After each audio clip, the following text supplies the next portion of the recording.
Okay, so this is a special request from one of my viewers to do a comparison between the 17 Winchester Super Magnum and the 17 HMR. And this was not exactly what I had expected. Now this is the 17 HMR, and as you can see I shot a little low and to the right. That's okay, because I'm in the ballpark as far as I'm concerned. Alright, so I was kind of expecting perhaps, and this is a 2x6 I believe it is, so it's about 1.25 inches thick of pine board, and you can see the entrance wound here, and this is the 17 HMR, and this is the exit. Okay, I wasn't expecting this. Yeah, it tunneled pretty good through that, and I would say that is a pretty impressive demonstration of penetrating power from 25 yards. And on the left here, once again you have a small entrance wound, and once again a little low and to the right, and this was using the 17 Winchester Super Magnum, and that's the Ruger 7717.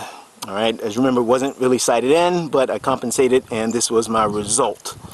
Okay, so I'll take that any day of the week, considering where I was shooting the last time I used it without sighting it in. And this is the exit wound here. Alright, as you can see, it looks like it was a little more forceful going out. It really ripped it apart on the back side there. You can see the, I guess where the grain of the wood is, it kind of just pulled that apart. And this was a little more subdued, I guess, on its way out. Still left the tunnel.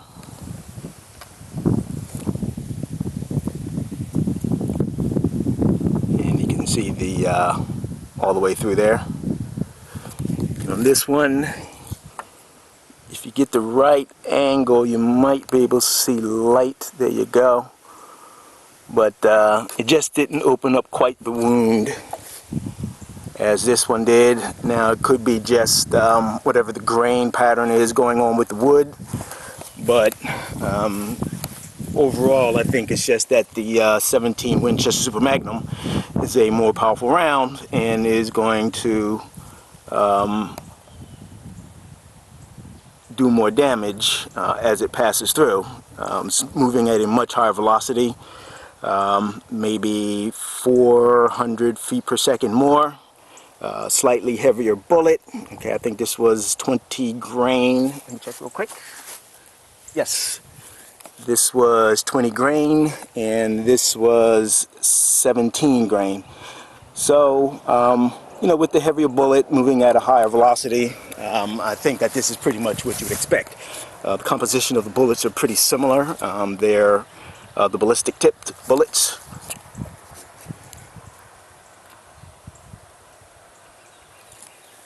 All right.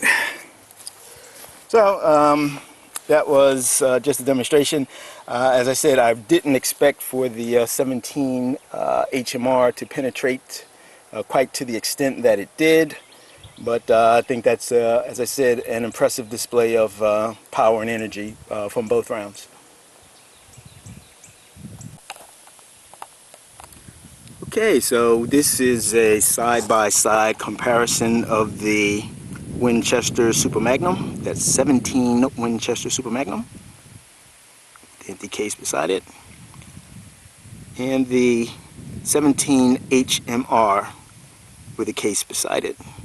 As you can see, the advertised velocity is 2650 feet per second and 3000 feet per second. And using my Chrony, I think I exceeded the 3,000 feet per second, and I don't recall if I exceeded or came very close to the 2650 feet per second. But in any case, these are two very speedy rimfire cartridges, and I was asked to do a comparison between the two, a pro and con. And I think if you're a rimfire person, you definitely can't go wrong with either cartridge. They both have their place.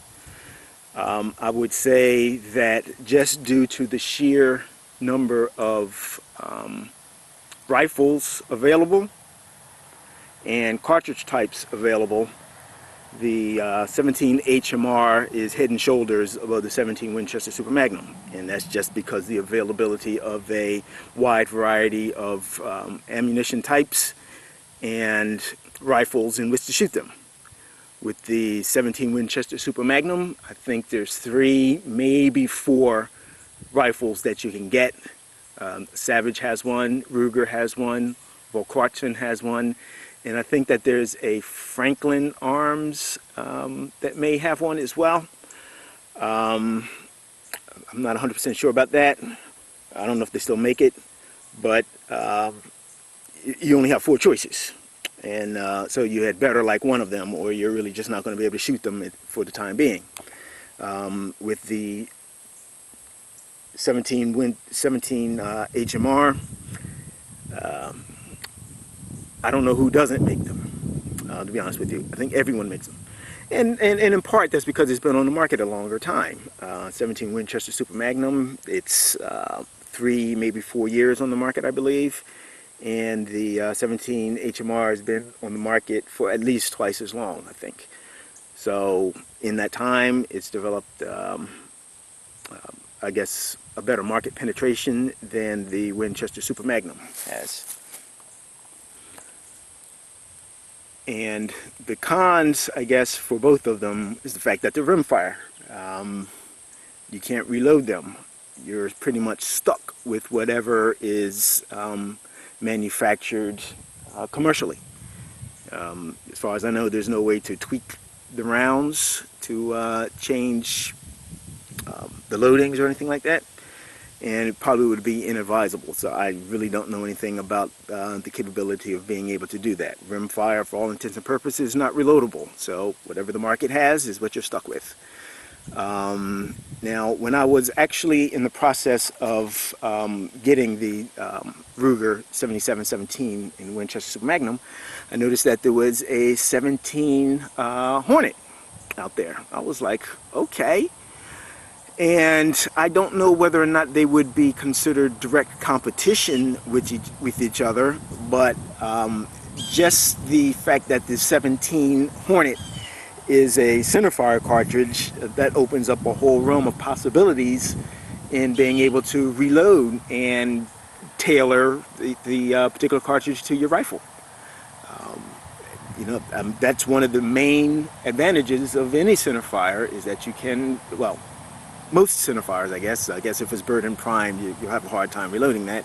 But then again, if it is bird and prime, somebody probably makes a boxer prime version of it, so you can reload that. But you just can't reload rimfire, and that to me is the biggest con. But overall, I mean, I enjoy shooting both of them.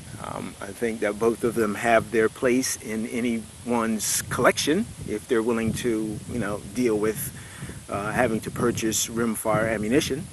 And one suggestion that I would make is to make sure that you get a lot of it, because there's no telling whether or not the 17 Winchester Super Magnum is going to survive in the marketplace. I mean, it's only been on the market, what, 3 to 5 years, I guess, if that. And if it doesn't penetrate the market to the extent that the cartridge manufacturers feel comfortable in continuing to manufacture it, it could potentially disappear, or get to the point where 1 or 2 manufacturers continue to manufacture it, but at a premium cost, and then it becomes prohibitively expensive to fire. But that is my comparison between the two. As I said, I wouldn't give an advantage of one over the other, because they probably fill different niches in the hierarchy of firearms shooting and hunting, perhaps. But